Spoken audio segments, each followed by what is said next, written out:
So, I bought a new keyboard. In my never-ending search to find the perfect office keyboard, I came across Nuphy's newest offering, the Node 100. It caught my eye because it's from Nuphy, so I knew I had to check it out.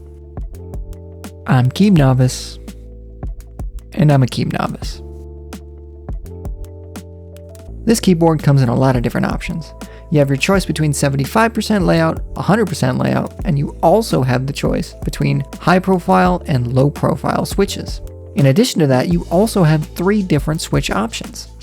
It must be a nightmare to keep track of all those different SKUs. Since I type fastest on lower profile caps and I use the numpad a lot at work, I opted for the 100% layout, low profile keyboard. I got my order in early as this is a brand new product, and I saved some money as a result. At the time of recording, I believe the early bird sale is still ongoing. In line with the office/work theme, I chose Gateron's Blush linear switch available as an option on the website, which provide a poppy but also a muted sound. If you've seen my video on the Nuphy Gem 80, you'll know what I mean. The Node 100 also comes in 3 colors, lunar white, ink gray, and light pink. Taking a look at the box, I'm seeing a sort of new retro style branding that I've not seen from Nuphy before. Inside the box, you get what you'd expect. A keyboard, cable, a polar, and some extra keycaps. No surprises there. Nothing too remarkable, but that's the way I like it. I'm not a huge fan of convoluted, quote-unquote premium unboxing experiences, and I usually just want to get to the product that I bought. But enough of all that, let's just take a look at the keyboard. First impressions are that it's pretty sleek. For some reason, I feel like the design is very reminiscent of old Mac keyboards. Now, I never owned an old Mac, but I still think it looks cool. I hope you don't mind if we take a quick peek under the hood before we get to the other goodies. Popping off a keycap easily, we expose that Gateron linear blush switch, and I'll pull it out for you.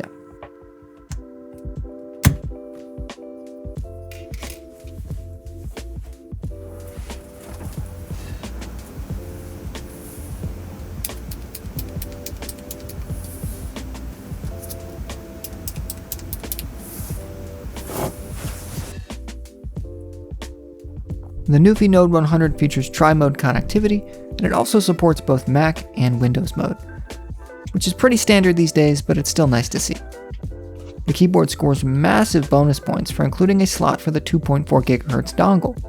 Any keyboard manufacturer who doesn't include a cutout for the dongle is no friend of mine, so it's nice to see Nuphy staying on my good side. Taking a look at the underside of the board, we find a 2-stage foot system, which I always appreciate.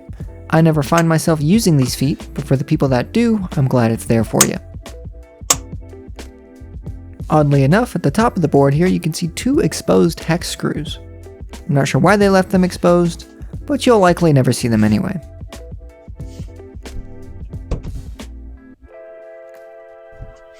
Alright, let's start typing. What the f*** is that? What is it doing? What are those lights flashing on every key press? I don't know what these lights are, but they go higher if you type faster. Turns out, Nuphy calls this the dot matrix. I don't know about you, but I don't need a go-go meter minigame on my keyboard, so I'm going to turn that off. Little did I know, that was surprisingly hard to do. Nuphy's included quick start guide had no mention of these LED lights, or how to turn them off. Luckily, there was a QR code inside the guide that led right back to the same guide online. I was able to find the Nuphy Node 100 high profile guide, and it included instructions on how to disable the dot matrix. But if I'm honest, that's kind of ridiculous and I shouldn't have to do that. Also, it's got RGB lights. They're north facing if you care about that kind of thing. And here you are. There is one final feature I want to cover before the typing test. The touch bar. So many keyboards these days have a dial on them. Between you and me, I don't care much for the dials. I never use them, and I don't particularly love the look. Nuphy did something nice here though. There's a volume control feature, but it's hidden as a small touch bar in the upper right. With a simple swipe, you can raise or lower the master volume, and I really enjoy this feature. Alright, let's get to the typing test. I have to preface, this is a very quiet keyboard, so I had to boost the audio quite a bit. Please also excuse my typing skills. It's a work in progress.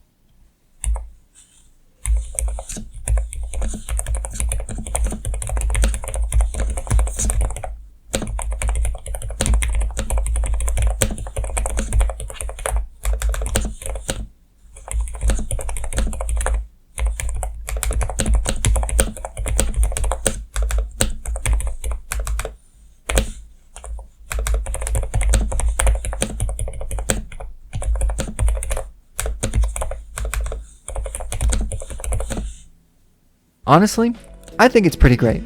The typing feel isn't too mushy like a lot of quieter switches can be, and it still provides an interesting pop during each keystroke.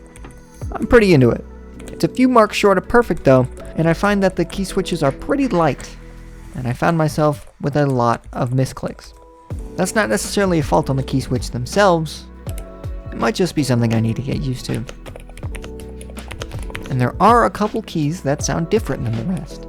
For example, here's the shift and the backspace.